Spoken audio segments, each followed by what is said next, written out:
Suamiku mengabaikan teleponku seharian. Dia pulang hampir tengah malam, tersenyum seolah tak terjadi apa-apa. Lalu dia mengaku telah tidur dengan bos wanitanya dan sama sekali tidak menyesal. Aku tak berkata apa-apa, hanya menghabiskan makan malamku dalam diam. Keesokan paginya, saat dia bangun dan mengharapkan sarapan serta kopi, dia justru mendapatkan hal lain yang mengakhiri segalanya. Kisah nyata. Sebelum ceritanya dimulai, silakan tulis di kolom komentar dari daerah mana saja teman-teman yang menonton cerita ini. Jangan lupa like dan subscribe agar channel ini bisa semakin berkembang dan bisa mempersembahkan cerita yang lebih menarik lagi. Jakarta malam itu terasa seperti raksasa yang sedang menangis, menumpahkan segala kesedihan dan amarahnya ke bumi dalam bentuk hujan badai yang tak kunjung reda. Di luar jendela kaca besar rumah kami yang terletak di kawasan Cilandak, air turun dengan derasnya, menciptakan tirai kelabu yang memburamkan pandangan ke jalan raya. Bunyi guru sesekali menggelegar, susul-menyusul dengan kilatan petir yang menerangi ruang makan kami yang temaram selama sepersekian detik, menciptakan bayang-bayang panjang yang menari di dinding seolah mengejek kesendirianku. Aku duduk terpaku di ujung meja makan kayu jati yang panjang, dikelilingi oleh kursi-kursi kosong yang bisu. Di hadapanku, sebuah mangkuk porselen putih berisi sop buntut, menu favorit suamiku, kini telah kehilangan uap hangatnya. Lapisan lemak di permukaannya mulai membeku, membentuk pulau-pulau putih kekuningan yang kaku dan tidak menggugah selera, persis seperti hatiku saat ini yang perlahan membeku menahan kecewa. Jam dinding antik yang tergantung di ruang tengah berdentang pelan, menunjukkan pukul 11 malam. Jarum jam itu seolah bergerak dalam gerakan lambat. Setiap detiknya menyayat kesabaranku. Seharusnya, malam ini menjadi malam yang penuh tawa, denting gelas, dan obrolan hangat tentang masa depan.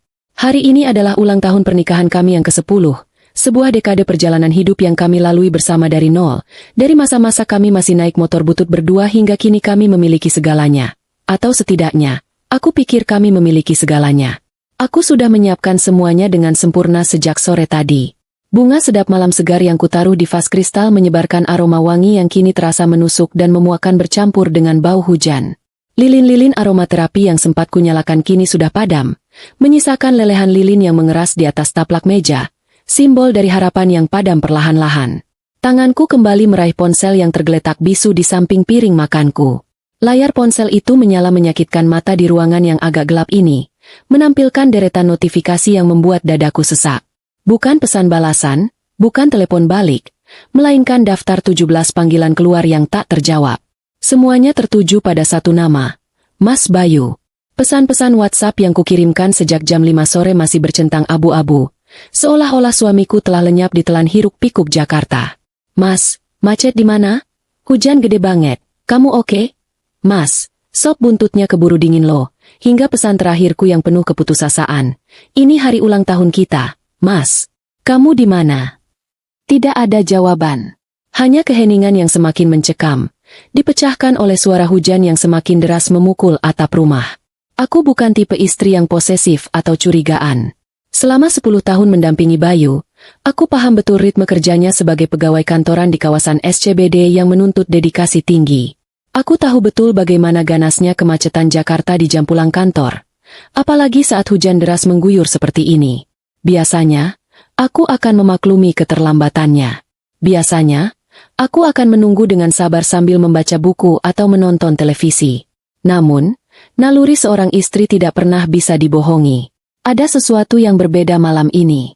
Rasa tidak nyaman itu bukan datang dari kekhawatiran akan keselamatannya di jalan, melainkan sebuah firasat buruk yang merayap dingin di punggungku, membisikkan bahwa keterlambatan ini disengaja. Bahwa diamnya dia bukan karena sinyal yang buruk atau baterai yang habis, melainkan karena dia sedang menikmati waktunya di tempat lain, melupakan aku yang menunggu seperti orang bodoh di rumah ini. Aku mencoba mengalihkan pikiran buruk itu dengan bangkit dari kursi dan berjalan menuju jendela. Kaca jendela terasa dingin saat ku sentuh dengan ujung jariku. Di luar sana, lampu-lampu kendaraan yang lewat hanya terlihat sebagai bias cahaya merah dan kuning yang kabur. Aku teringat masa-masa awal pernikahan kami. Dulu, Bayu tidak pernah membiarkan aku menunggu barang 1 menit pun tanpa kabar. Dulu, sesibuk apapun dia akan selalu menyempatkan diri menelepon, sekadar bilang dia sedang terjebak macet atau masih harus merevisi laporan. Dulu, prioritasnya adalah aku. Namun, Seiring karirnya yang menanjak dan lingkungan pergaulannya yang berubah menjadi lebih elit, Bayu pun perlahan berubah. Dia mulai terobsesi dengan penampilan, dengan barang-barang bermerek, dan dengan pengakuan dari orang-orang di sekitarnya. Dia mulai sering pulang larut dengan alasan meeting atau menjamu klien, dan aku, sebagai istri yang suportif, selalu berusaha mengerti.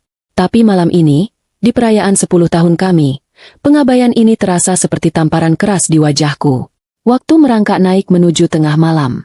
Sop buntut di meja sudah benar-benar dingin dan tak layak makan. Aku tidak berniat memanaskannya lagi. Biarlah makanan itu menjadi saksi bisu dari ketidakpedulian suamiku.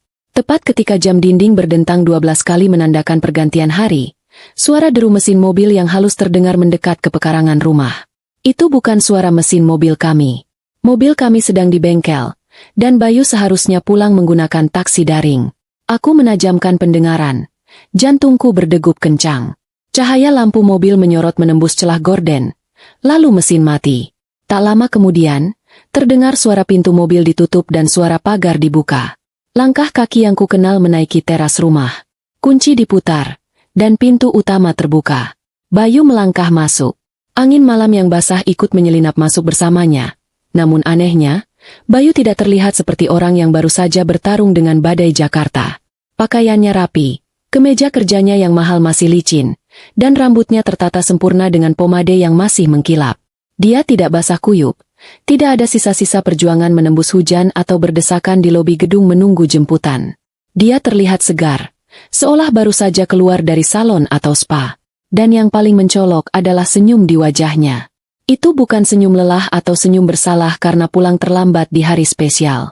Itu adalah senyum lebar, puas, dan tanpa dosa, seolah-olah dia baru saja memenangkan lotre miliaran rupiah. Dia bersiul pelan, melantunkan nada lagu pop yang sedang hits, sambil melepas sepatunya dengan santai. "Hai, sayang, masih bangun?" Sapanya dengan nada ceria yang terdengar palsu di telingaku. Dia berjalan mendekat, dan saat itulah aroma itu menghantam indera penciumanku.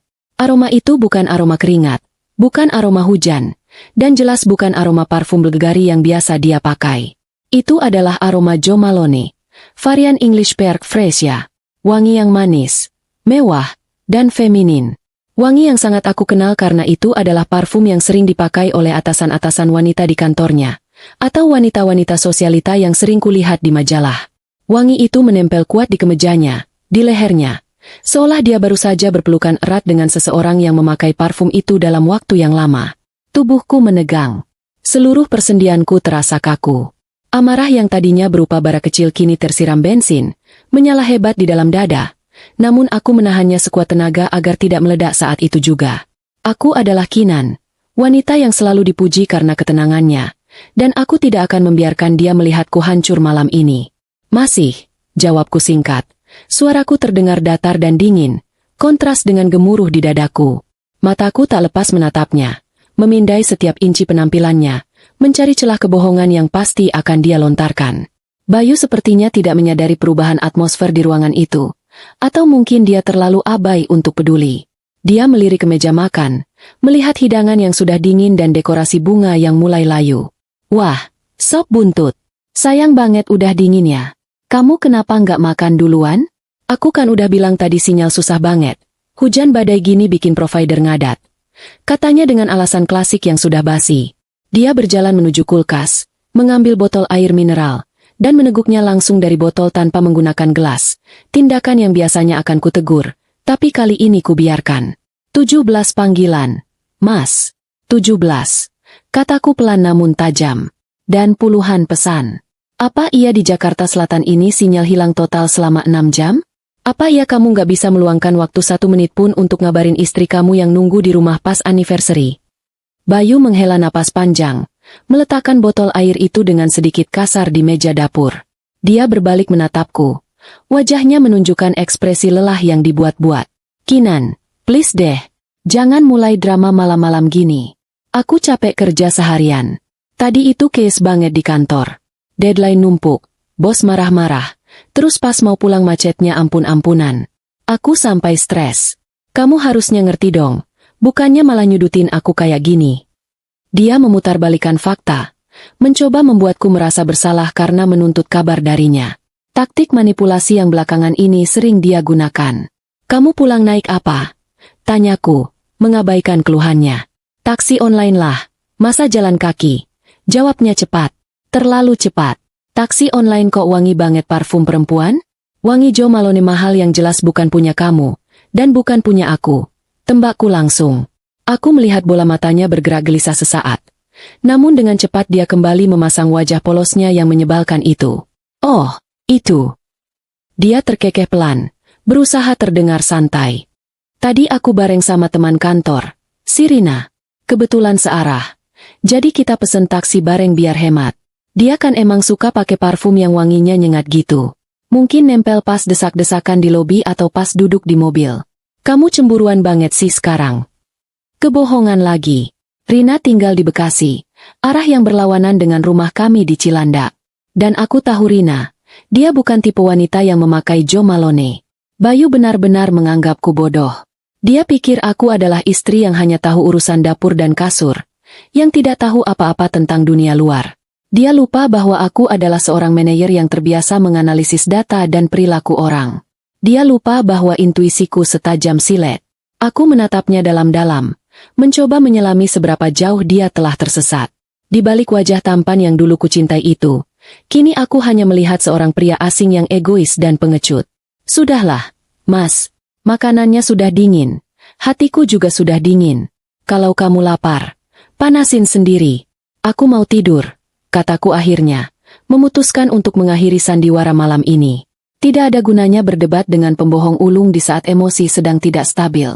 Aku butuh strategi, bukan konfrontasi emosional yang hanya akan menguras air mataku.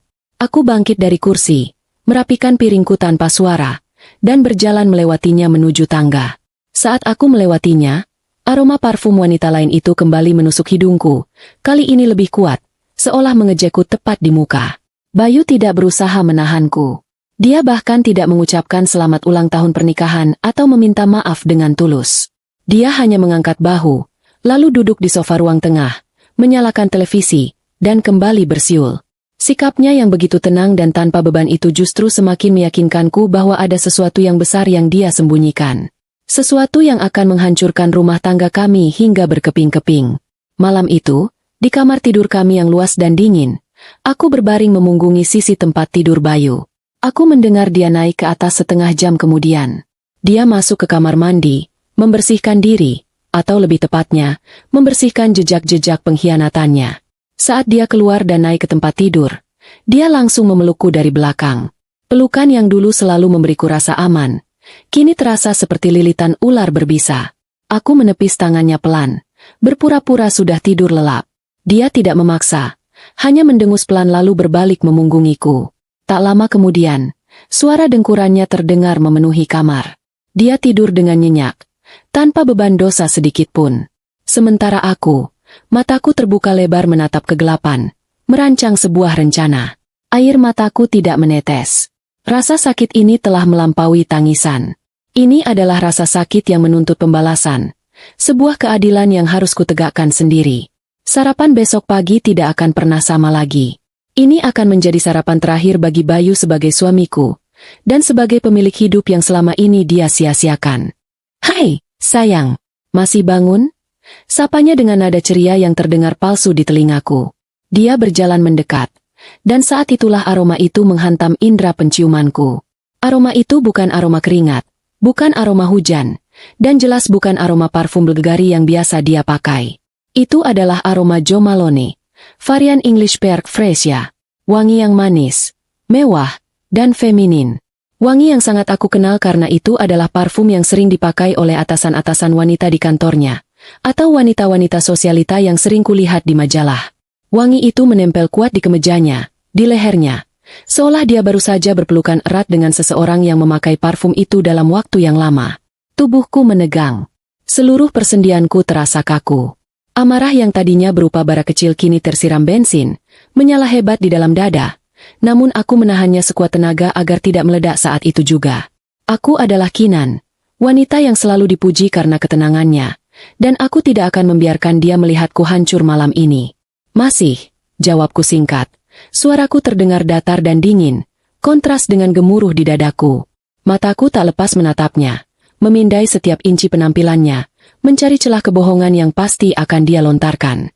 Bayu sepertinya tidak menyadari perubahan atmosfer di ruangan itu, atau mungkin dia terlalu abai untuk peduli. Dia melirik ke meja makan, melihat hidangan yang sudah dingin dan dekorasi bunga yang mulai layu. Wah, sop buntut. Sayang banget udah dingin ya. Kamu kenapa nggak makan duluan? Aku kan udah bilang tadi sinyal susah banget. Hujan badai gini bikin provider ngadat. Katanya dengan alasan klasik yang sudah basi. Dia berjalan menuju kulkas, mengambil botol air mineral, dan meneguknya langsung dari botol tanpa menggunakan gelas. Tindakan yang biasanya akan kutegur, tapi kali ini kubiarkan. 17 panggilan. Mas. 17. Kataku pelan namun tajam. Dan puluhan pesan. Apa iya di Jakarta Selatan ini sinyal hilang total selama 6 jam? Apa iya kamu nggak bisa meluangkan waktu 1 menit pun untuk ngabarin istri kamu yang nunggu di rumah pas anniversary? Bayu menghela napas panjang, meletakkan botol air itu dengan sedikit kasar di meja dapur. Dia berbalik menatapku. Wajahnya menunjukkan ekspresi lelah yang dibuat-buat. Kinan, please deh. Jangan mulai drama malam-malam gini. Aku capek kerja seharian. Tadi itu case banget di kantor. Deadline numpuk, bos marah-marah. Terus pas mau pulang macetnya ampun-ampunan. Aku sampai stres. Kamu harusnya ngerti dong. Bukannya malah nyudutin aku kayak gini. Dia memutarbalikan fakta, mencoba membuatku merasa bersalah karena menuntut kabar darinya.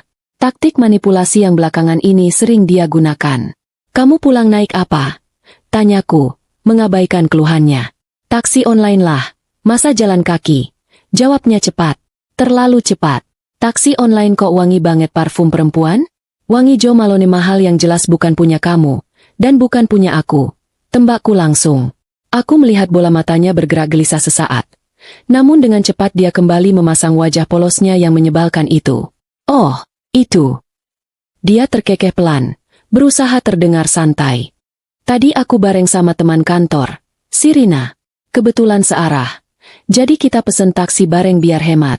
Dia kan emang suka pakai parfum yang wanginya nyengat gitu. Mungkin nempel pas desak-desakan di lobi atau pas duduk di mobil. Kamu cemburuan banget sih sekarang. Kebohongan lagi. Rina tinggal di Bekasi, arah yang berlawanan dengan rumah kami di Cilandak.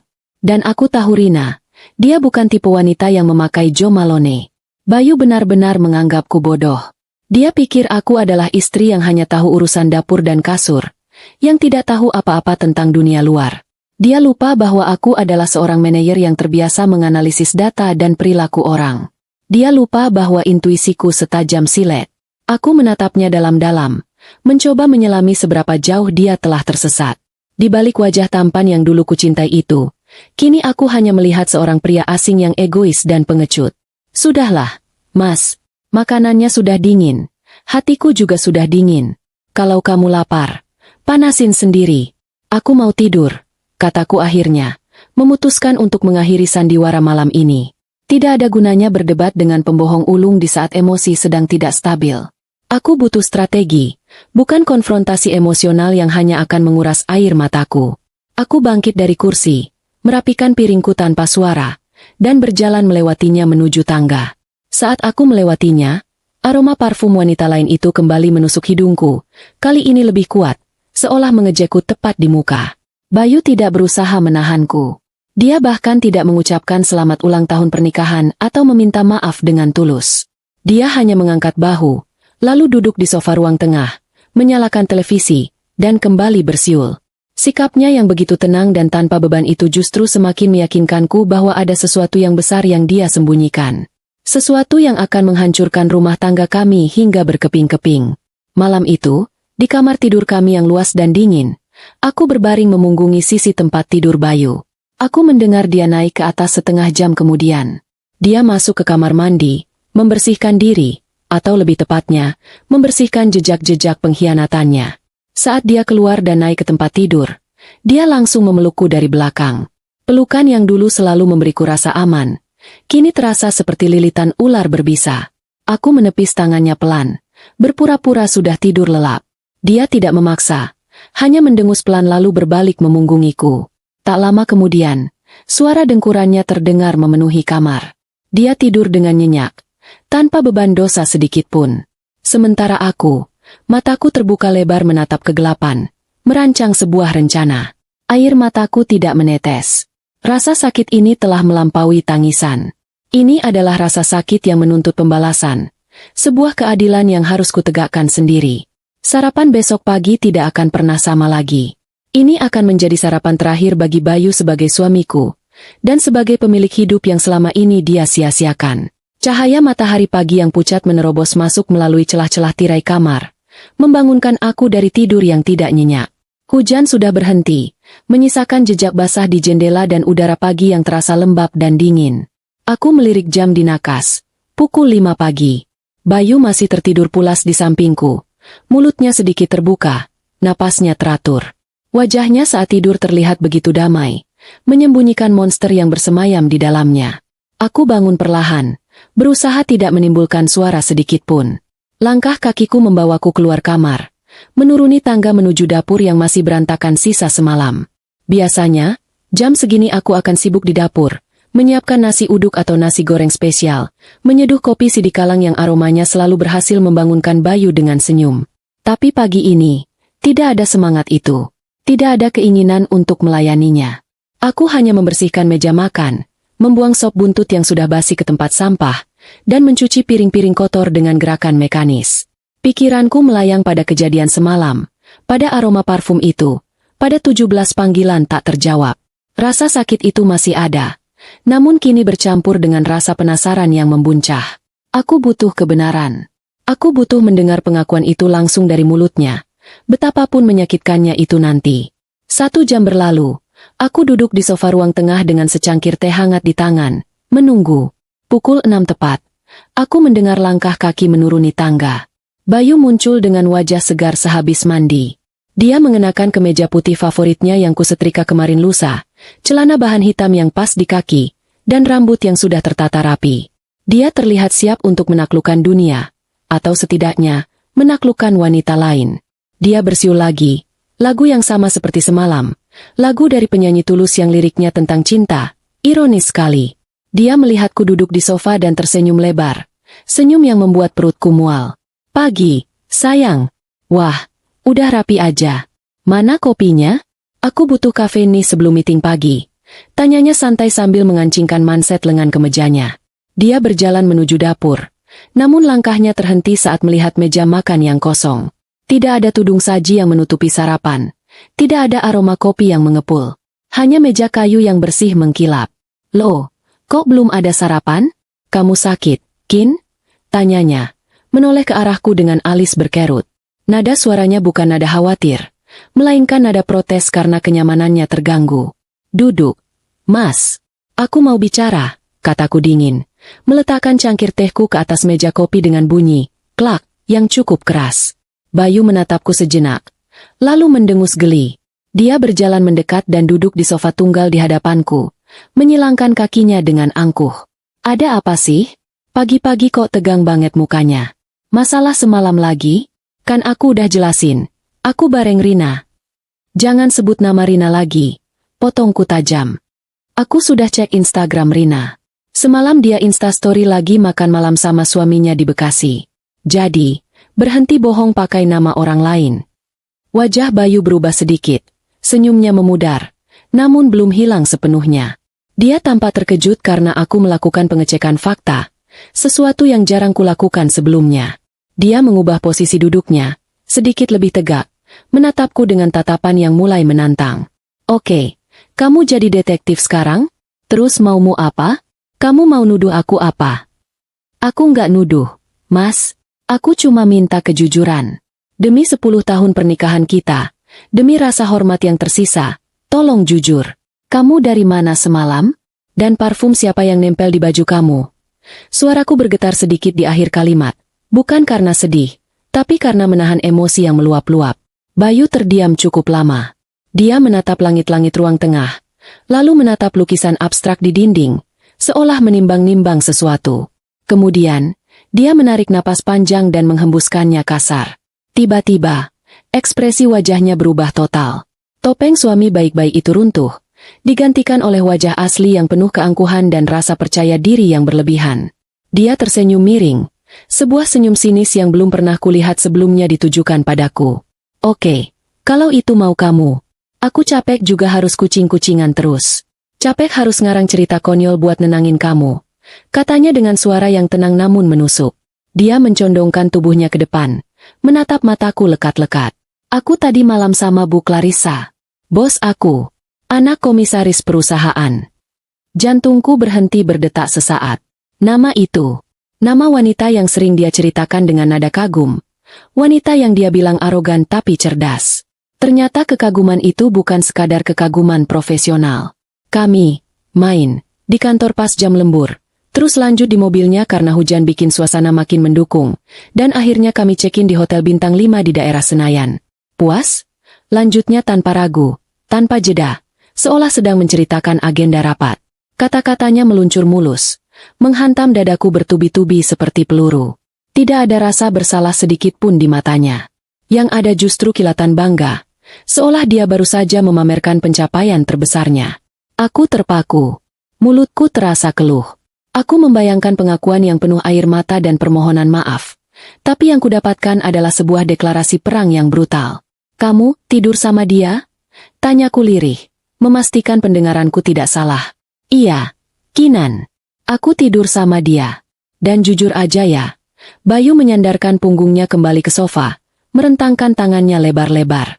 Aku nggak nyesel sama sekali. Sedikit pun enggak. Malah aku ngerasa hidup lagi. Air mata yang sejak semalam kutahan akhirnya mendesak ingin keluar. Tapi aku menahannya sekuat tenaga. Aku menggigit bibir bawahku hingga terasa perih. Kenapa, Mas? Kurang apa aku selama ini? Aku urus rumah. Aku kerja. Aku dukung karir kamu dari nol. Kenapa kamu tega? Bayu tertawa kecil. Tawa yang meremehkan. Kamu nggak kurang apa-apa kok. Kamu istri yang baik. Kinan. Kamu pintar. Kamu manajer toko buku yang hebat. Masakan kamu enak. Tapi masalahnya, kamu itu membosankan. Hidup sama kamu itu datar. Lempeng. Nggak ada tantangannya. Cuma kerja, pulang, makan, tidur, bayar cicilan. Gitu terus sampai tua. Aku bosen. Kin. Aku butuh lebih dari sekadar hidup kelas menengah yang pas-pasan ini. Dia berdiri, berjalan mondar-mandir di ruang tengah dengan penuh semangat. Clarissa beda. Dia ngerti ambisiku. Dia punya power. Dia bisa kasih aku akses ke dunia yang gak akan pernah bisa kamu kasih. Mobil mewah, jam tangan Rolex, koneksi ke pejabat, ke pengusaha top. Bersama dia, aku bukan cuma pegawai biasa. Aku dihargai. Dia janji bakal promosiin aku jadi VP bulan depan kalau aku terus sama dia. Kamu bisa apa? Cuma bisa ngingetin bayar listrik sama nabung buat hari tua. Kata-kata itu merobek harga diriku sebagai seorang istri dan seorang wanita. Selama ini aku hidup hemat demi masa depan kami, demi melunasi hutang-hutang gaya hidupnya yang boros. Dan ini balasannya? Dia menganggap pengorbananku sebagai sesuatu yang membosankan dan tidak berharga. Dia menjual kesetiaan demi jabatan dan kemewahan semu. Jadi, karena dia kaya dan anak bos, kamu buang 10 tahun kita gitu aja? Tanyaku, suaraku mulai mengeras. Bukan dibuang. Kin, ini namanya upgrade. Jawabnya enteng, kembali duduk dan menatapku dengan tatapan kasihan yang menjijikan. Realistis ajalah. Cinta nggak bisa bayar gaya hidup di Jakarta. Clarissa bisa. Dan soal semalam, itu hadiah anniversary buat diriku sendiri. Aku berhak bahagia, kan? Aku menatapnya dengan pandangan nanar. Sosok di hadapanku ini benar-benar asing.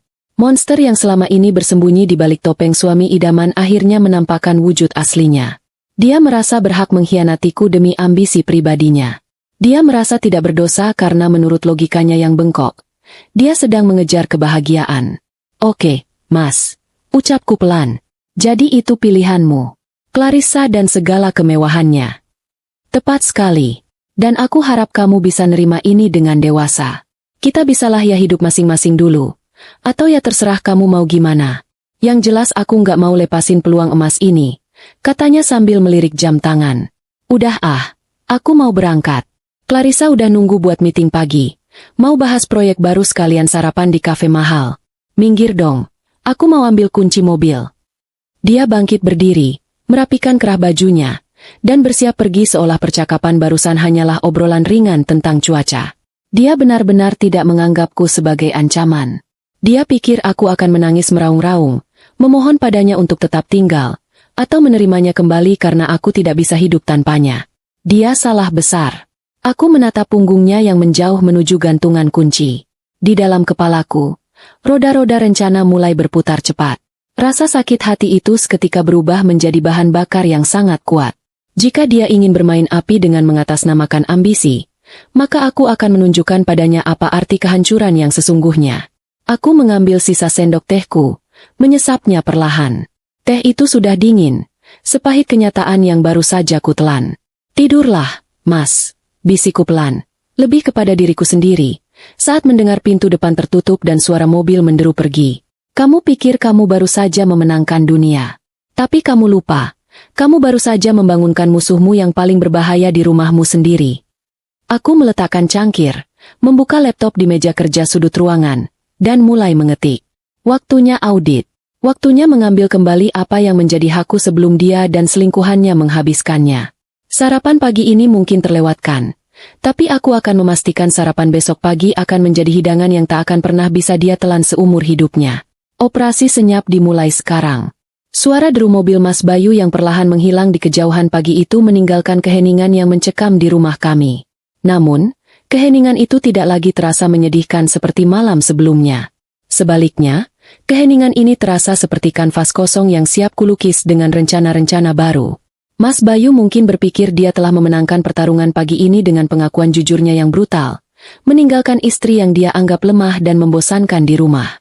Dia pikir aku akan menghabiskan hari ini dengan menangis di pojokan kamar, meratapi nasib, dan berharap dia kembali. Dia salah besar. Begitu bayangan mobilnya hilang dari pandangan, aku tidak menjatuhkan diri ke kasur. Aku justru berjalan tegap menuju dapur, menyeduh kopi hitam pekat tanpa gula, kopi perangku, dan membawanya ke meja kerja. Hari ini bukan hari untuk bersedih.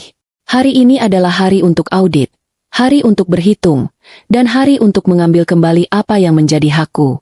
Operasi senyap ini dimulai tepat saat jarum jam dinding menunjukkan pukul 8 pagi. Aku membuka laptopku.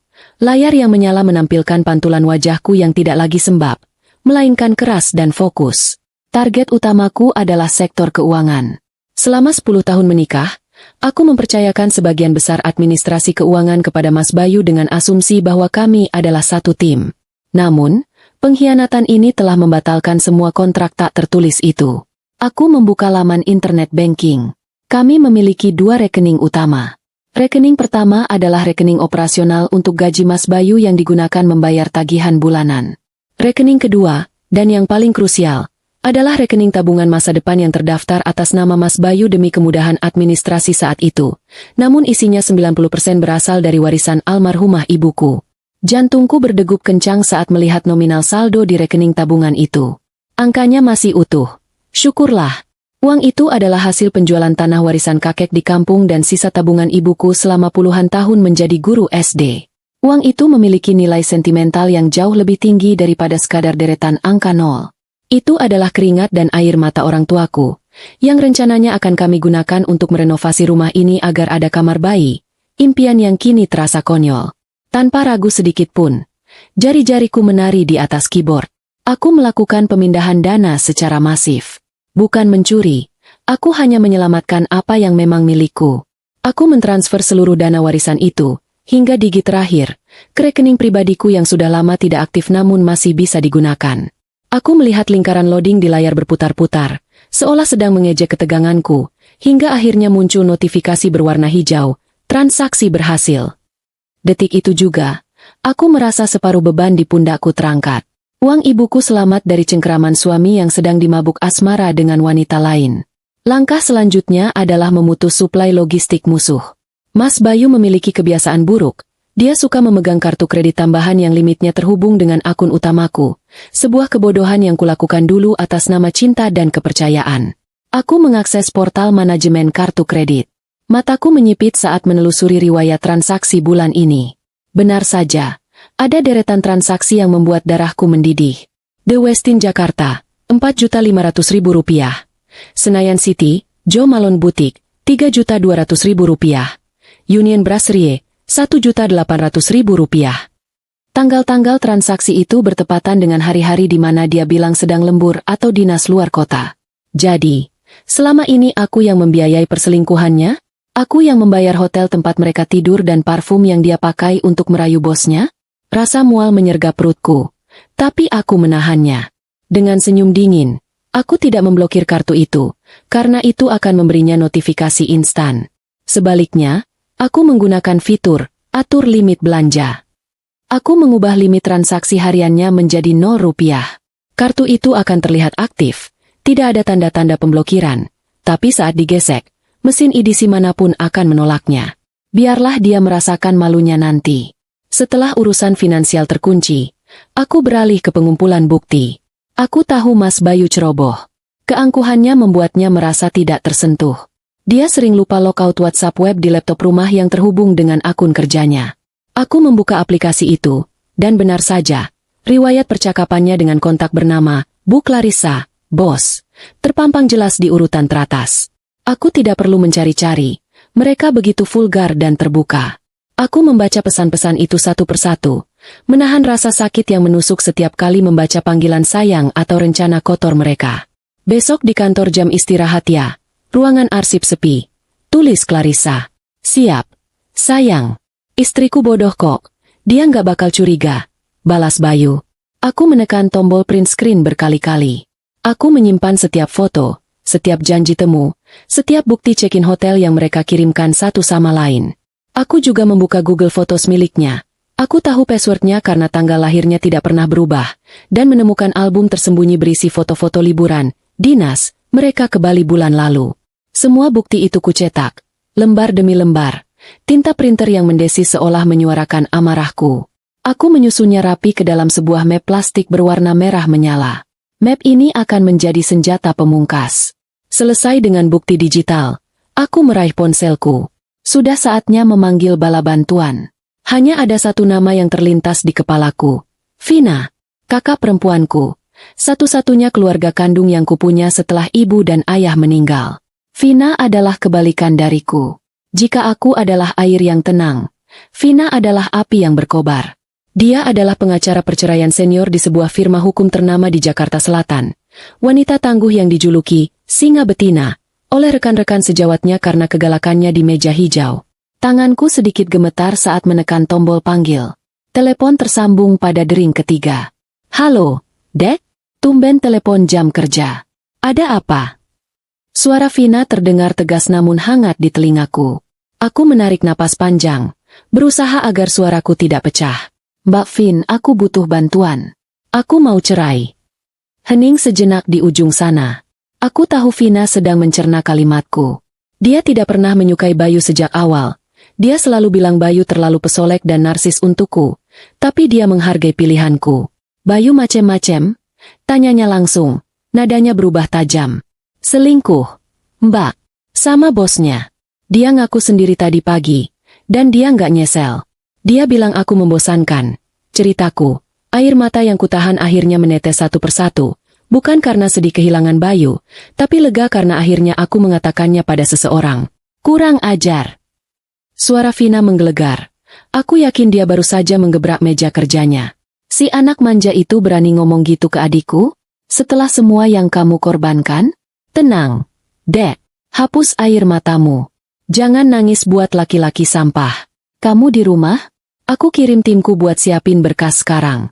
Besok pagi aku ke sana. Kita sikat habis dia. Kami menghabiskan 1 jam berikutnya membahas strategi. Vina memintaku menyiapkan semua dokumen aset, sertifikat rumah, BPKB mobil, dan bukti transfer warisan ibu.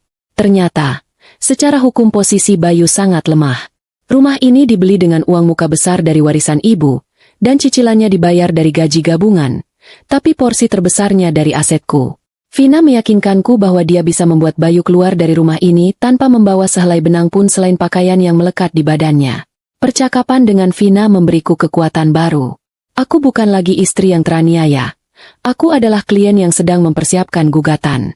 Malam harinya, hujan kembali turun mengguyur Jakarta. Seolah alam sedang mencuci luka-luka kota ini. Pukul 10 malam, Mas Bayu pulang. Dia masuk rumah dengan wajah berseri-seri, masih dengan aroma parfum wanita itu yang samar-samar. Dia membawa sekotak martabak manis, mungkin sisa rasa bersalahnya, atau mungkin sekadar sogokan murah. Malam, Kin. Nih, aku beliin martabak keju, katanya santai, meletakkan kotak itu di meja makan. Dia tidak bertanya apakah aku sudah makan, atau bagaimana perasaanku setelah pertengkaran pagi tadi. Aku duduk di sofa, menonton televisi dengan volume kecil. Aku menoleh padanya, memasang wajah datar, tanpa emosi. Taruh saja di situ, jawabku singkat. Bayu tampak lega melihat reaksiku yang tidak histeris. Dia pikir aku sudah jinak.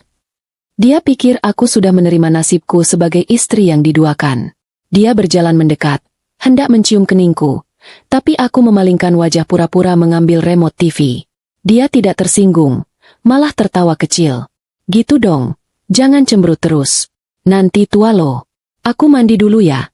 Lengket banget abis meeting seharian. Dia naik ke atas sambil bersiul lagi. Aku menatap punggungnya dengan tatapan nanar. Nikmatilah malam terakhirmu di rumah ini, Mas Bayu. Tidurlah yang nyenyak di kasur empuk yang spraynya ku ganti setiap minggu itu. Bermimpilah tentang masa depan gemilangmu dengan Bu Clarissa. Karena besok pagi, saat matahari terbit, atap yang menaungimu akan runtuh, dan lantai tempatmu berpijak akan menghilang. Aku mematikan televisi, mematikan lampu ruang tengah, dan membiarkan kegelapan menyelimuti rumah.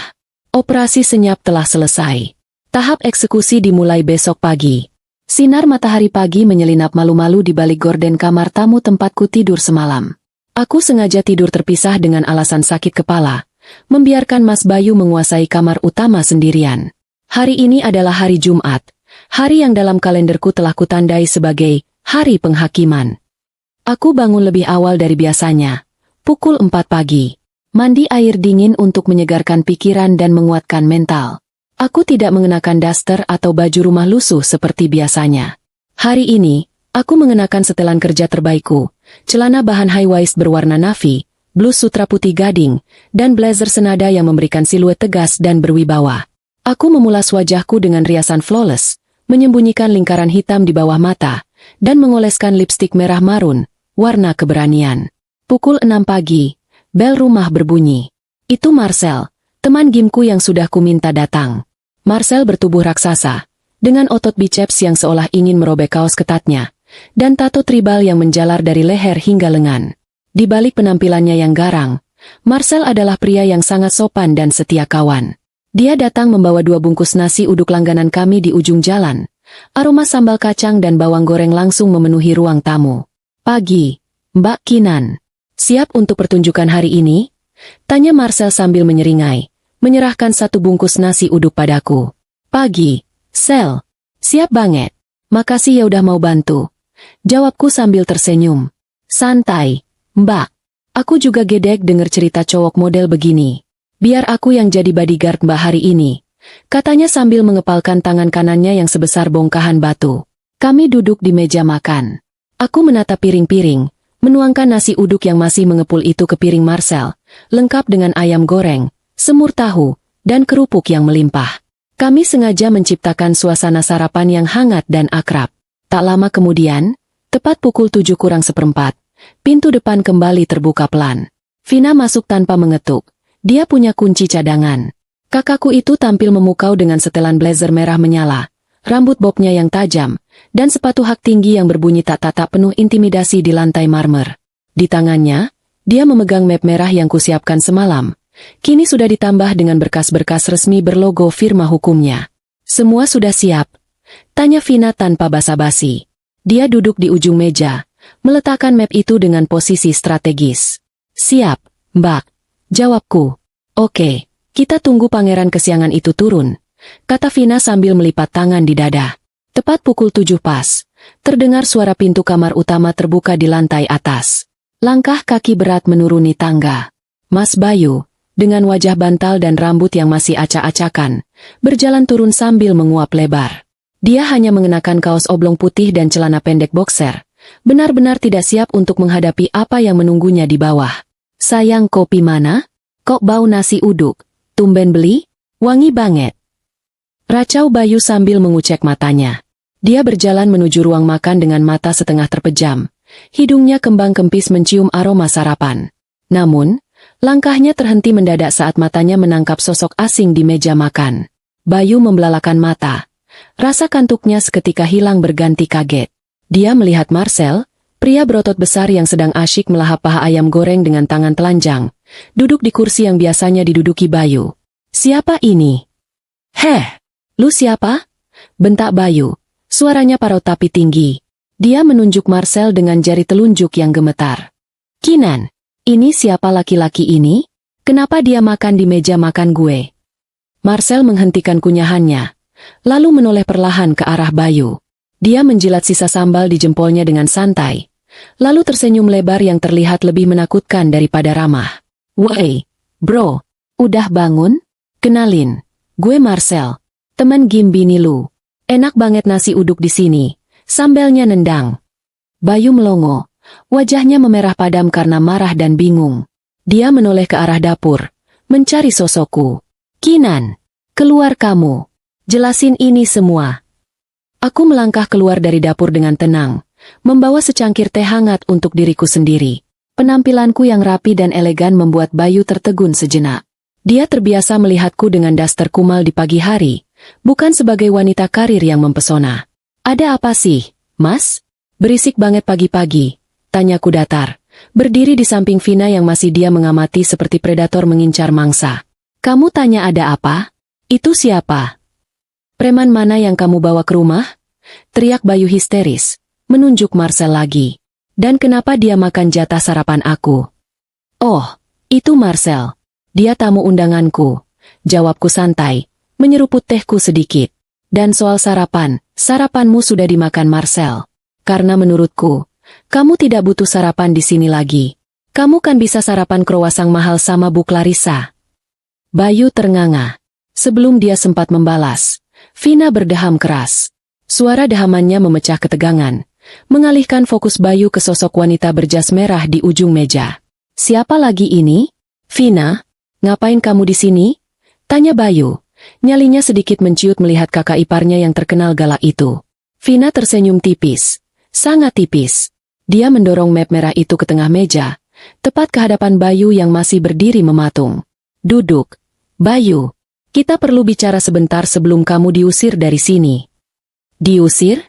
Maksud lu apa?" Bayu mencoba melawan, tapi suaranya bergetar. Dia tidak berani duduk, hanya berdiri berkacak pinggang untuk menutupi ketakutannya. "Ini," kata Vina sambil menepuk map merah itu, "adalah sarapan utamamu hari ini. Gugatan cerai. Sudah kudesain secepat kilat subuh tadi. Dan di dalamnya juga ada surat somasi untuk mengosongkan rumah ini dalam waktu 1x24 jam. Bayu tertawa. Tawa yang dipaksakan dan terdengar sumbang. "Halah, gertak sambal. Ini rumah gue juga. Gue bayar cicilannya tiap bulan." "Salah. Potongku cepat." Aku meletakkan cangkir tehku dan menatap matanya tajam. "Kamu bayar cicilan pakai uang gaji kamu yang juga dipakai buat foya-foya. Tapi down payment rumah ini, 60% harganya, dibayar cash pakai uang warisan almarhumah ibu. Dan renovasi tahun lalu, itu uang tabunganku. Jadi secara hitungan aset, kamu cuma punya hak sekitar 10% dari rumah ini. Dan itu pun, sudah lunas ku bayar subuh tadi." Aku melemparkan sebuah amplop coklat ke arahnya. "Itu bukti transfer pengembalian dana kontribusimu selama ini. Aku sudah hitung, termasuk inflasi. Jadi sekarang, rumah ini 100% milikku. Namamu sudah tidak ada haknya di sini." Wajah Bayu pucat pasi. Dia membuka amplop itu dengan tangan gemetar, melihat bukti transfer yang nominalnya memang sesuai dengan hitungan kasarnya. Dia menatapku, lalu menatap Vina, lalu Marcel yang kini sedang meretakkan tulang-tulang jarinya dengan bunyi kretek yang mengerikan. "Kinan, kamu nggak bisa giniin aku." Suaranya merendah, berubah menjadi memelas. "Aku suami kamu." "Suami yang tidur sama bosnya dan bilang istrinya membosankan," sahutku dingin. "Suami itu sudah mati kemarin pagi, Mas. Sekarang yang berdiri di depanku cuma orang asing yang menumpang di rumahku." Vina berdiri, postur tubuhnya menjulang mengintimidasi. "Kamu punya waktu 15 menit untuk packing barang-barang pribadimu. Baju dan dokumen penting saja. Aset lain seperti TV, kulkas, sofa, itu dibeli pakai kartu kredit Kinan, Jadi itu milik Kinan. Mobil Avanza di bengkel? BPKB-nya atas nama Kinan. Jadi, kamu keluar dari sini jalan kaki atau naik ojek? Tapi mobil itu aku yang pakai kerja. Protes Bayu putus asa. Mintalah mobil sama Bu Clarissa. Katanya dia kaya raya dan bisa kasih kamu segalanya. Kan? Sindirku telak. Ayo, buruan. Marcel siap bantu packing kalau kamu lelet. Marcel berdiri dari kursinya. Tingginya hampir menyentuh kusen pintu, membuat Bayu mundur selangkah karena takut. Bayu menatap sekeliling ruangan. Rumah yang selama ini menjadi tempatnya berteduh, tempatnya pulang dan dilayani Bak Raja. Kini, istana itu telah runtuh menimpanya. Tanpa berkata apa-apa lagi, Bayu berlari naik ke lantai atas. Terdengar suara pintu lemari dibanting, suara koper ditarik kasar. 15 menit kemudian, dia turun dengan satu koper besar dan tas ransel. Wajahnya merah padam, campuran antara malu, marah, dan panik. Dia masih memakai kaos oblong dan celana pendek, tidak sempat mandi atau berganti pakaian rapi. Puas kamu, Kinan? Teriaknya di depan pintu. Kamu pikir aku bakal hancur? Enggak. Aku bakal buktiin aku bisa hidup lebih enak sama Clarissa. Kalian semua bakal nyesel. Kunci rumah, tagihku, mengulurkan tangan. Dengan kasar, Bayu melempar kunci rumah ke lantai di dekat kakiku. Ambil tuh. Dia berbalik, menyeret kopernya keluar pintu. Hujan gerimis mulai turun lagi, menyambut kepergiannya. Dia berdiri di pinggir jalan, berusaha memesan ojek online dengan ponselnya. Aku, Vina, dan Marcel berdiri di ambang pintu, menonton pertunjukan terakhir itu. Aku melihat Bayu mengutak-atik ponselnya dengan panik. Wajahnya semakin tegang. Aku tersenyum tipis. Sepertinya dia baru sadar kalau saldo GoPay dan OVO-nya kosong karena terhubung dengan kartu kredit yang sudah kumatikan limitnya. Selamat menikmati kemacetan Jakarta tanpa fasilitas, Mas, bisikku pelan. Bayu akhirnya menyerah dengan aplikasi ojeknya. Dia berjalan kaki, menyeret koper besarnya di atas trotoar yang becek, menuju halte Transjakarta yang jaraknya 1 kilometer dari rumah. Punggungnya yang biasanya tegap penuh kesombongan, kini terlihat membungkuk dan menyedihkan. Pintu rumahku tutup perlahan. Bunyi, klik. Saat kunci kuputar terasa seperti musik paling indah yang pernah kudengar. Rumah ini kembali hening, tapi kali ini, keheningan yang membawa kedamaian, bukan kesepian. Babak baru hidupku dimulai sekarang, dan babak kehancuran Mas Bayu baru saja dimulai. Pintu rumah tertutup rapat, menyisakan gema bantingan yang sempat membuat kaca jendela bergetar pelan. Aku berdiri diam di balik pintu itu selama beberapa detik, mendengarkan langkah kaki Mas Bayu yang semakin menjauh, menyeret koper rodanya di atas paving blok halaman yang basah. Suara roda koper yang beradu dengan batu itu terdengar kasar dan menyedihkan, seolah mewakili nasib pemiliknya yang sedang menuju jurang kehancuran. Hujan gerimis di luar sana sepertinya enggan berhenti. Langit Jakarta masih berwarna abu-abu pekat, menciptakan latar suasana yang sempurna untuk drama pengusiran pagi ini. Marcel dan Vina sudah kembali duduk di ruang tengah, memberiku ruang untuk bernapas sejenak. Aku tidak merasa sedih. Sama sekali tidak. Yang kurasakan justru sebuah kelegaan luar biasa, seperti baru saja mencabut duri yang sudah 10 tahun menancap dan membusuk di dalam daging. Rumah ini tiba-tiba terasa lebih luas. Udaranya terasa lebih segar meskipun tanpa aroma parfum mahal Mas Bayu.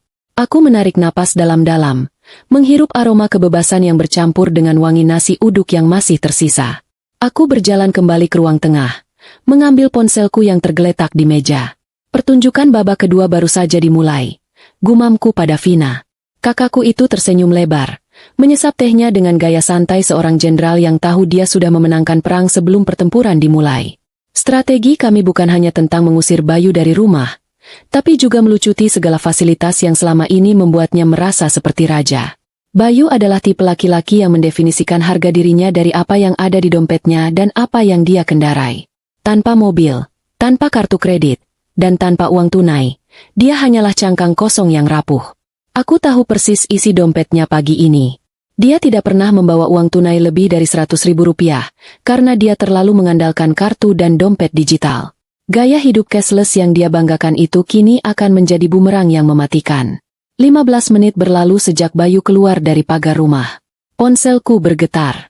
Sebuah notifikasi dari aplikasi perbankan muncul di layar. Aku membukanya dan tidak bisa menahan tawa kecil yang lolos dari bibirku. Transaksi ditolak. Kartu kredit XXXXXXXX4567. Merchant. Indomaret Pon. Jumlah. Rp35.000. Alasan. Limit tidak mencukupi. Bayu pasti sedang mencoba membeli rokok atau air mineral untuk menenangkan sarafnya yang tegang. Aku bisa membayangkan wajahnya saat ini. Dia pasti berdiri di depan kasir minimarket yang dingin, dengan koper besar yang menghalangi jalan orang lain, basah kuyup terkena hujan, dan mencoba terlihat berwibawa.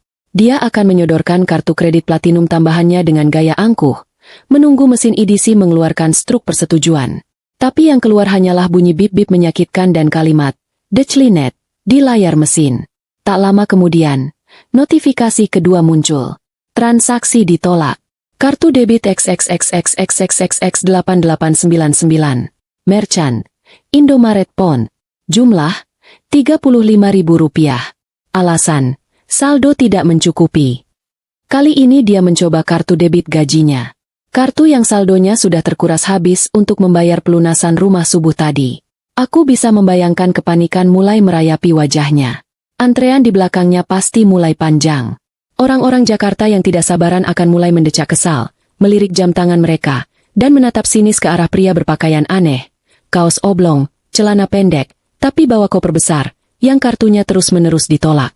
Kasir minimarket itu mungkin akan menatapnya dengan pandangan kasihan atau curiga, bertanya apakah dia punya uang tunai.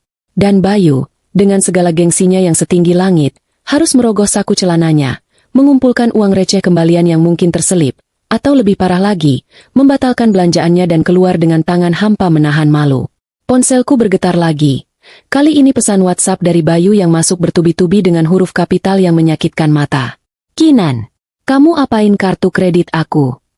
Kenapa Dechlinet semua? Saldo rekeningku kok nol. Kamu maling ya? GoPay gak bisa dipakai. OVO juga gak bisa. Aku mau naik Grab gak bisa bayar. Jawab Kinan. Jangan diem aja. Aku kehujanan di pinggir jalan ini.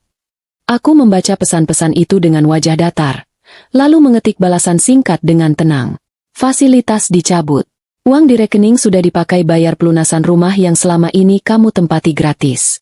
Nikmati perjalananmu ke kantor. Mas, katanya mau hidup mandiri sama Bu Clarissa? Masa naik ojek aja minta dibayarin istri? Aku menekan tombol kirim, lalu meletakkan ponsel itu kembali. Aku tidak akan memblokirnya dulu. Aku masih ingin menikmati penderitaannya secara live. Tanpa uang untuk memesan taksi online atau ojek, Bayu tidak punya pilihan lain. Dia harus menggunakan moda transportasi rakyat yang selama ini sering dia hina karena alasan bau dan sesak, Transjakarta. Halte busway terdekat berjarak sekitar 1 kilometer dari minimarket tempatnya berteduh. Hujan di luar semakin deras. Bayu harus menyeret koper besarnya di trotoar Jakarta yang tidak rata, berlubang, dan penuh genangan air kotor. Sepatu sneakers putih mahalnya pasti sudah berubah warna menjadi coklat lumpur. Kaos oblong tipisnya pasti sudah basah kuyup, menempel di badan, memperlihatkan betapa kedinginannya dia. Tidak ada lagi AC dingin mobil Honda Civic, tidak ada lagi musik jazz yang menemaninya menembus macet. Yang ada hanyalah suara klakson Metro Mini, cipratan air dari motor yang lewat, dan tatapan aneh dari orang-orang yang melihatnya luntang-lantung seperti orang gila. Aku membayangkan saat dia akhirnya sampai di halte Transjakarta. Jam segini adalah jam sibuk, rush hour neraka di Jakarta Selatan. Halte pasti penuh sesak dengan para pejuang nafkah yang berdesak-desakan. Bayu, dengan koper besarnya, akan menjadi musuh bersama. Dia akan kesulitan masuk ke dalam bus yang sudah padat seperti kaleng sarden. Dia harus menyikut, mendorong, dan mungkin akan dimaki oleh penumpang lain karena kopernya memakan tempat. Di dalam bus, dia akan berdiri bergelantungan, terjepit di antara ketiak orang-orang yang berkeringat, menghirup aroma campuran parfum murah, minyak angin, dan bau apek baju basah. Ini adalah realitas yang selama ini aku lindungi darinya. Selama ini aku yang mengatur keuangannya agar dia bisa mencicil mobil. Aku yang memastikan dia selalu tampil prima. Sekarang, dia harus merasakan bagaimana kerasnya ibu kota bagi mereka yang tidak punya privilese. Vina menepuk bahuku, membuyarkan lamunanku. Sudah jam 8. Kin, kamu nggak siap-siap ke toko buku? Tanyanya. Nanti siang saja, Mbak. Aku ambil cuti setengah hari. Aku mau membereskan sisa barang-barang Bayu di gudang, Biar nanti sekalian dibuang atau disumbangkan. Jawabku. Bagus. Jangan simpan sampah di rumah bersih ini, sahut Vina. Marcel, kamu mau bantu Kinan angkut-angkut? Siap, Mbak Vina. Tenaga saya nganggur nih. Jawab Marcel semangat. Sambil memilah baju-baju lama Bayu ke dalam kardus, pikiranku kembali melayang ke sosok suamiku di dalam bus Transjakarta. Dia pasti sedang berusaha menutupi wajahnya. Takut ada kenalan atau rekan kerja yang melihatnya dalam kondisi menyedihkan seperti itu. SCBD adalah dunia yang sempit. Gosip menyebar lebih cepat daripada virus. Bayangkan jika ada kolega kantornya yang melihat manajer marketing yang biasanya tampil perlente, kini berdiri terjepit di pintu busway dengan wajah kusut, basah kuyup, dan menyeret koper. Harga dirinya akan hancur berkeping-keping sebelum dia bahkan sampai di kantor. Dan itu baru permulaan. Dia belum tahu bahwa kartu akses kantornya mungkin sudah tidak berfungsi lagi. Dia belum tahu bahwa sarapan sesungguhnya sedang menunggunya di meja resepsionis lantai 25. Bayu mengirim satu pesan lagi saat aku sedang melakban kardus terakhir. Pesan itu lebih pendek, tapi penuh dendam. Lihat aja nanti. Pas aku ketemu Clarissa, aku bakal dapat fasilitas yang jauh lebih mewah dari remah-remah yang kamu kasih. Tunggu pembalasanku, Kinan. Aku tersenyum miris membaca pesan itu. Dia masih hidup dalam delusi. Dia masih berpikir Clarissa adalah dewi penyelamatnya. Dia tidak sadar bahwa Clarissa adalah wanita yang mencintai kesenangan, bukan kesulitan. Clarissa mencintai Bayu yang wangi, Bayu yang rapi, Bayu yang bisa diajak pamer. Apakah Clarissa akan tetap mencintai Bayu yang datang dengan bau keringat, baju basah, dan tanpa uang sepeser pun? Aku meragukannya. Hubungan yang dibangun di atas fondasi perselingkuhan dan materi biasanya tidak memiliki daya tahan terhadap badai kemiskinan. Mas. Bisikku pada layar ponsel yang mulai meredup. Kartu ATM MU boleh saja ditolak mesin. Tapi yang akan menolakmu sebentar lagi bukan cuma mesin, tapi seluruh duniamu. Di luar, hujan mulai reda, menyisakan gerimis halus. Matahari mulai mengintip sedikit di balik awan, seolah memberi restu pada hari baruku. Aku merasa lapar. Nasi uduk tadi pagi rasanya belum cukup. Sel, Mbak Vin, kita pesen martabak manis yuk buat camilan? Atau kopi susu kekinian? Ajakku. Gas, seru Marcel. Aku memesan makanan lewat aplikasi, membayar dengan mudah menggunakan saldo dompet digitalku yang penuh. Sementara di sudut lain Jakarta, suamiku, mantan suamiku, sedang berjuang menahan lapar dan malu dengan saku kosong, menuju tempat yang dia kira akan menjadi penyelamatnya, padahal itu adalah tempat eksekusi terakhirnya. Keadilan, kadang-kadang, memang terasa sangat puitis. Jam dinding menunjukkan pukul 9:15. Ini adalah waktu prime time di kawasan SCBD. Para eksekutif muda sedang sibuk memesan kopi latte mahal mereka. Lift-lift gedung pencakar langit sedang naik turun membawa manusia-manusia ambisius menuju kubikel kaca mereka. Aku duduk di teras belakang rumah, menghadap taman kecil yang baru saja segar tersiram hujan. Laptopku terbuka di pangkuan, menampilkan laman kotak masuk email. Inilah pusat komandoku sekarang. Aku tidak perlu hadir secara fisik di kantor Bayu untuk melihat kehancurannya. Di era digital ini, aku bisa meruntuhkan karir seseorang hanya dengan menekan tombol enter dari kenyamanan rumahku sendiri. Jantungku berdebar pelan, bukan karena takut, tapi karena antisipasi. Seperti penonton yang menunggu adegan klimaks dalam sebuah film thriller. Ting! Suara notifikasi email masuk berbunyi nyaring. Sebuah balasan yang kutunggu-tunggu akhirnya tiba. Pengirimnya, Bapak Komisaris Utama. Subjek, Re. Laporan pelanggaran etik dan moral saudara Bayu dan Sdri. Clarissa. Tanganku sedikit dingin saat menggerakkan kursor untuk membuka pesan itu. Aku membaca baris demi baris kalimat yang tertulis di sana. Isinya singkat, padat, dan sangat formal, namun tersirat kemarahan yang luar biasa dari seorang ayah dan seorang pimpinan perusahaan. Ibu Kinan yang terhormat, terima kasih atas informasi dan bukti-bukti yang Anda lampirkan. Saya sangat terkejut dan kecewa melihat perilaku yang sangat tidak profesional dan memalukan ini, terutama penyalahgunaan dana perusahaan untuk kepentingan pribadi. Perusahaan kami memegang teguh nilai integritas. Saya pribadi yang akan menangani masalah ini pagi ini juga. Akses dan fasilitas untuk saudara Bayu akan segera dicabut. Mengenai putri saya, Clarissa, Saya akan pastikan dia mendapatkan konsekuensi yang setimpal atas tindakannya merusak rumah tangga orang lain dan mencoreng nama baik keluarga.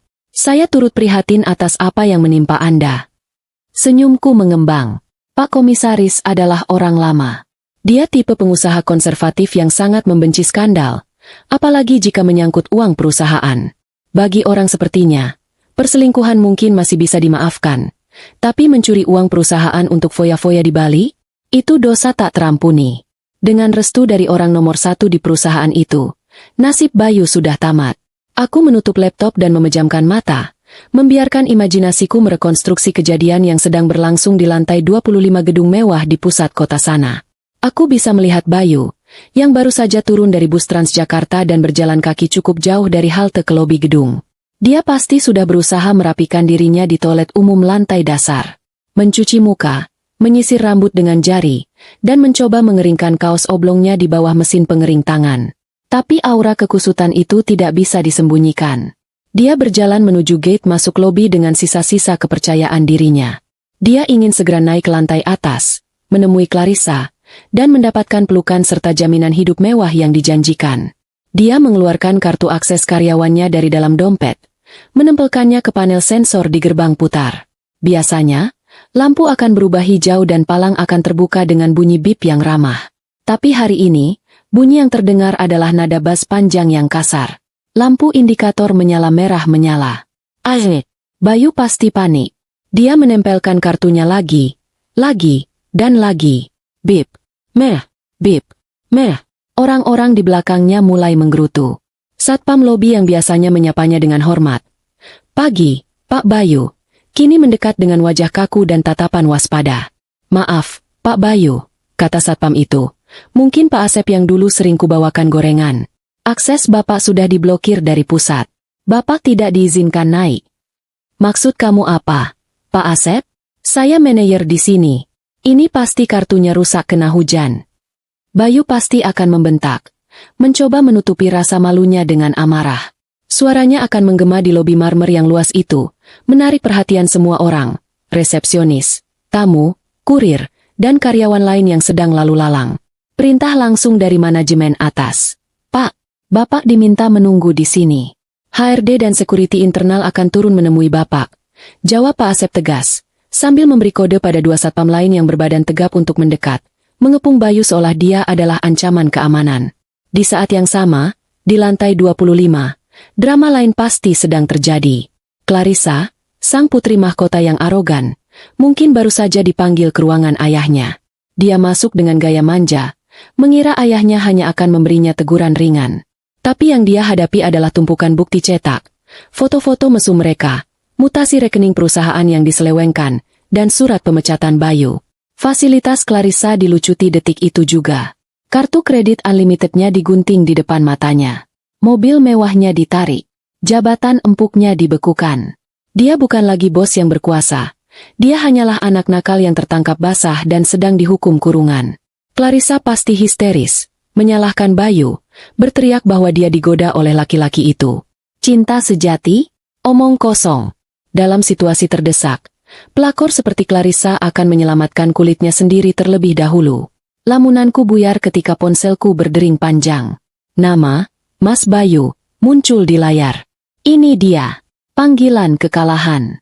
Aku membiarkannya berdering sampai hampir mati, baru kemudian menggeser tombol hijau dengan malas. Aku tidak mengucapkan, halo. Aku hanya diam, mendengarkan napasnya yang memburu di ujung sana. Kinan, kamu lakuin apa hah? Teriak Bayu. Suaranya pecah, bercampur antara tangis dan amarah. Latar belakang suaranya terdengar ramai, gema suara lobi gedung. Aku dipecat tidak hormat. Satpam nahan aku di lobi kayak maling. Mereka bilang aku korupsi dana kantor. Kamu laporin aku ke Pak Komisaris kan? Aku hanya melakukan kewajibanku sebagai warga negara yang baik. Mas, melaporkan tindak kecurangan. Jawabku tenang. Kamu hancurin hidup aku. Kinan. Tega kamu. Clarissa juga kena imbasnya. Bapaknya marah besar. Semua fasilitas dia dicabut. Dia barusan telepon aku. Dia maki-maki aku. Dia bilang dia nggak mau kenal aku lagi. Dia usir aku. Kinan. Dia putusin aku. Ah, Sesuai prediksi, kapal karam itu tenggelam lebih cepat dari dugaanku. Oh ya? Sayang sekali, kataku dengan nada sarkasme yang kental. Padahal tadi pagi kamu bilang dia cinta mati sama kamu dan mengerti ambisimu. Ternyata ambisinya cuma sampai di kartu kredit bapaknya ya? Jangan nyindir kamu. Sekarang aku harus gimana? Aku nggak punya kerjaan, nggak punya uang, nggak punya tempat tinggal. Kartu aksesku diambil. Barang-barangku di meja dibuatin di kardus sama OB. Aku diusir kayak anjing. Bayu mulai menangis terseduh-seduh. Suara tangisnya terdengar menyedihkan. Suara laki-laki dewasa yang egonya baru saja dihancurkan menjadi debu. Dek, tolong aku. Aku hilaf. Aku nggak tahu bakal kayak gini. Jemput aku dong. Kita omongin baik-baik di rumah. Aku tertawa. Kali ini tawa yang benar-benar lepas. Jemput?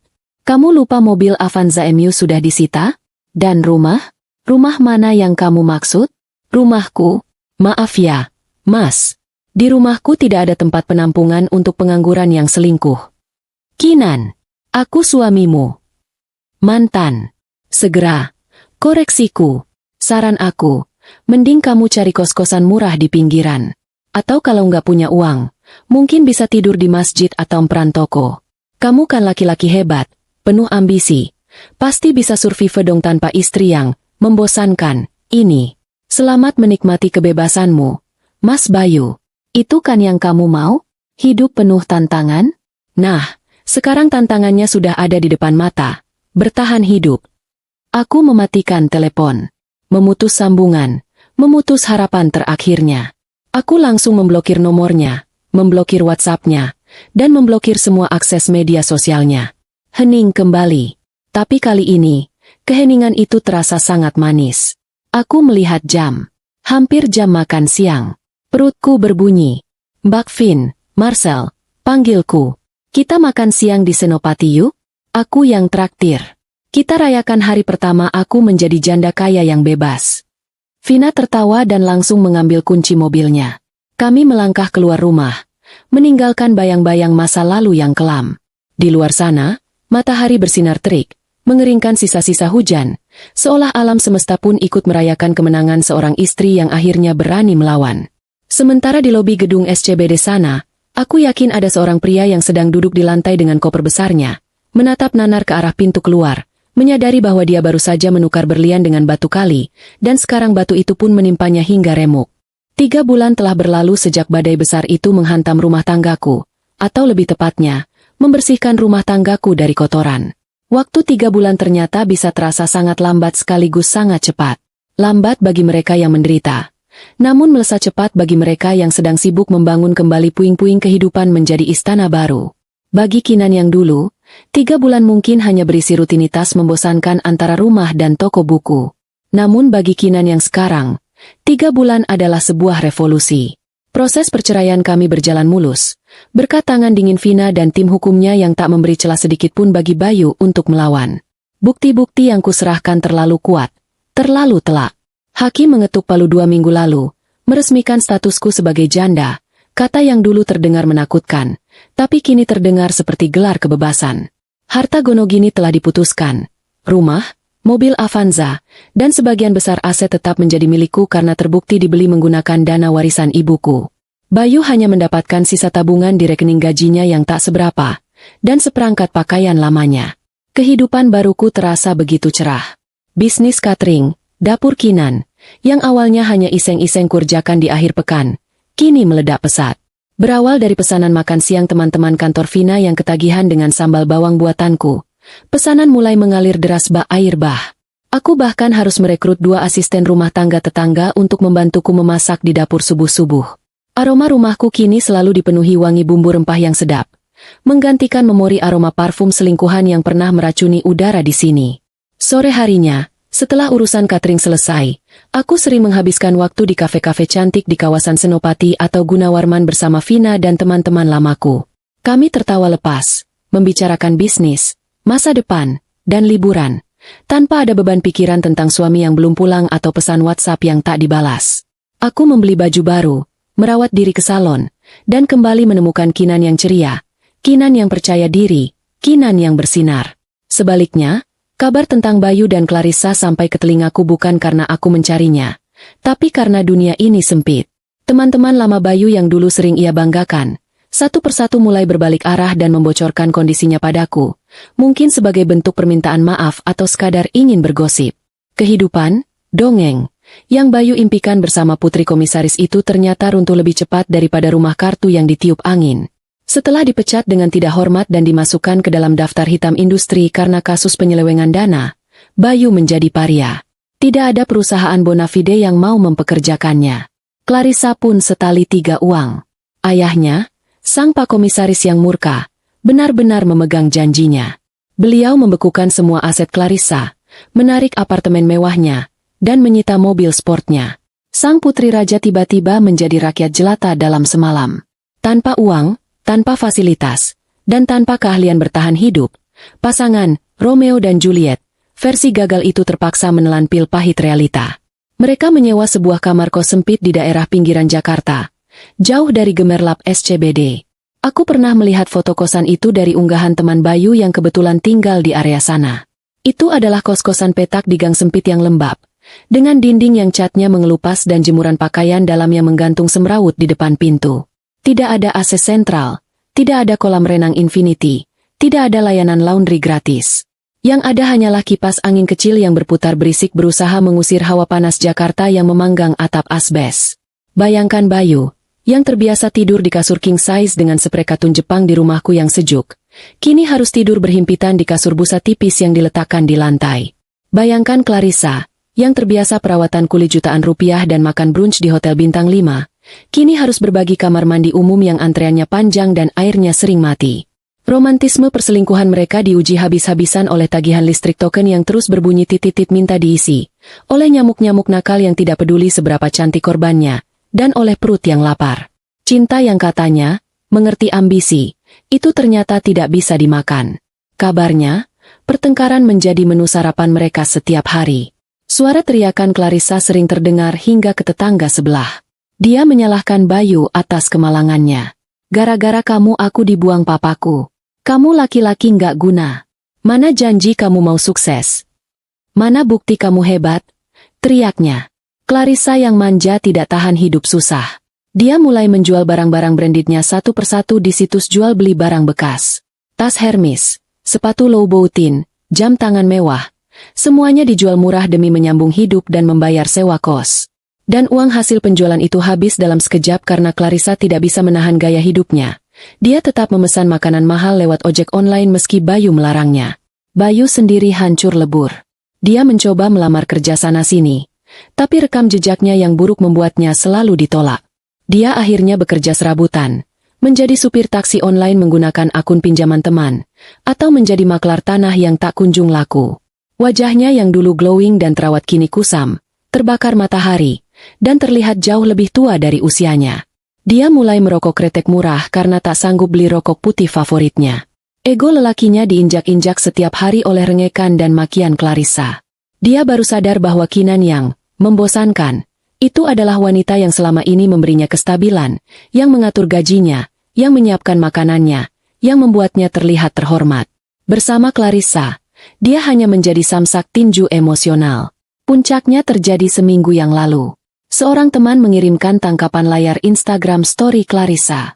Dalam foto itu, Clarissa sedang duduk di dalam mobil mewah, bukan taksi online, tapi Mercedes-Benz seri terbaru, memegang tangan seorang pria yang jauh lebih tua, dengan cincin berlian besar melingkar di jari manisnya.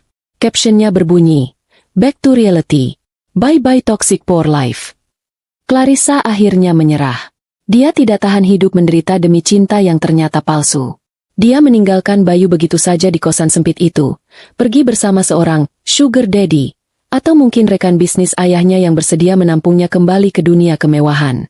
Clarissa memilih jalan pintas untuk kembali ke habitatnya, meninggalkan Bayu sendirian, terpuruk, tanpa uang, tanpa cinta, dan tanpa harapan. Mendengar kabar itu, aku tidak tertawa. Aku hanya menghela napas panjang, merasa iba yang bercampur dengan rasa syukur.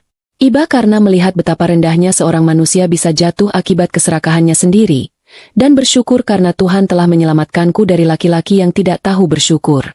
Bayu kini benar-benar sendiri. Dia telah membuang berlian demi memungut kerikil. Dan kini kerikil itu pun membuangnya. Dia sendirian di kamar kos yang panas itu, mungkin sedang menatap dinding yang berjamur, meratapi nasib, dan memutar ulang memori tentang rumah nyaman di Cilandak yang dulu ia sebut membosankan. Hukuman alam semesta memang selalu datang tepat waktu, dan kadang-kadang, bentuknya lebih kejam daripada dendam manusia manapun. Malam minggu ini, Jakarta kembali diguyur hujan deras. Seolah-olah langit sedang melakukan reka ulang adegan dari 3 bulan yang lalu, saat semuanya bermula. Bedanya, malam ini aku tidak sedang menunggu dengan cemas di meja makan dengan sup buntut yang dingin. Aku sedang duduk santai di sofa ruang tengah yang empuk, ditemani secangkir coklat panas dan sebuah novel bestseller yang baru kubeli. Lampu ruanganku setel temaram, menciptakan suasana hangat dan cozy yang sangat kontras dengan badai di luar sana. Suara hujan yang memukul atap terdengar seperti musik latar yang menenangkan bagiku sekarang. Rumah ini terasa begitu damai. Tidak ada lagi energi negatif. Tidak ada lagi kebohongan yang bersembunyi di sudut-sudut ruangan. Hanya ada aku dan ketenanganku. Tiba-tiba, di sela-sela suara guruh yang menggelegar, terdengar bunyi ketukan di pintu pagar depan. Ketukan besi yang beradu, samar namun cukup keras untuk terdengar sampai ke dalam. Aku mengerutkan kening. Siapa yang bertamu di tengah hujan badai jam 9 malam begini? Paket catering sudah dikirim semua tadi sore. Vina sedang liburan ke Bali. Aku meletakkan novelku, berjalan menuju jendela depan, dan menyibakkan sedikit gorden untuk mengintip. Di bawah guyuran lampu jalan yang berkedip-kedip dan hujan yang deras, berdiri sesosok tubuh yang kuyup. Laki-laki itu berdiri mematung di depan pagar, memeluk dirinya sendiri karena kedinginan. Dia tidak memakai payung. Tubuhnya terlihat kurus, jauh lebih kurus dari yang kuingat. Pakaiannya lusuh, kemeja yang warnanya sudah pudar dan celana bahan yang kedodoran. Rambutnya lepek menempel di dahi. Meskipun wajahnya tertunduk, aku mengenali postur itu. Bahu yang dulu tegap sombong, kini melengkung turun menanggung beban penyesalan. Itu Bayu. Jantungku berdesak sedikit, bukan karena cinta, tapi karena sisa-sisa trauma dan rasa kaget. Apa yang dia lakukan di sini? Apalagi yang dia mau? Sebagian diriku ingin membiarkannya di sana, membiarkan hujan melunturkan sisa-sisa harga dirinya. Tapi, aku adalah Kinan. Aku bukan pengecut. Aku ingin menutup buku ini dengan sempurna. Aku mengambil kunci pagar dan sebuah payung, lalu berjalan keluar. Aku membuka pintu utama, mengembangkan payungku, dan berjalan mendekati pagar. Bayu mengangkat wajahnya saat mendengar langkah kakiku. Ya Tuhan! Wajah itu, wajah yang dulu glowing perawatan klinik mahal, kini tirus, kusam, dan ditumbuhi brewok yang tidak terawat. Matanya cekung, dikelilingi lingkaran hitam yang tebal. Dia terlihat seperti orang yang sudah tidak tidur berhari-hari. Di tangan kanannya, dia memegang sebuah kantong kresek putih yang basah. Kinan. Suaranya parau, hampir hilang tertelan suara hujan. Giginya gemeretuk kedinginan. Dek Kinan. Aku berdiri di balik pagar besi yang tinggi, tidak membukanya. Aku menatapnya datar, seolah menatap orang asing yang nyasar. Ada apa, Mas? Ngapain malam-malam hujan begini ke sini? Tanyaku, suaraku tenang, mengalahkan suara petir. Bayu mencoba tersenyum, senyum yang menyedihkan dan penuh harap. Dia mengangkat kantong kresek itu sedikit. Aku bawain martabak manis keju. Kesukaan kamu. Dulu kita sering makan ini kalau malam minggu hujan begini, kan? Martabak manis. Lagi-lagi sogokan murah itu. Dia pikir kenangan manis sepotong martabak bisa menghapus dosa pengkhianatan dan penghinaan yang dia ludahkan padaku? Betapa naifnya. Aku nggak lapar, Mas. Jawabku singkat. Dek. Bayu mendekatkan wajahnya ke jeruji pagar. Air hujan menetes dari hidungnya bercampur dengan, aku yakin itu air mata. Tolong buka pagarnya. Dek, izinkan aku masuk sebentar. Aku kedinginan. Aku lapar. Aku nggak punya tempat tujuan lagi. Clarissa mana? Tanyaku, sengaja menyebut nama itu.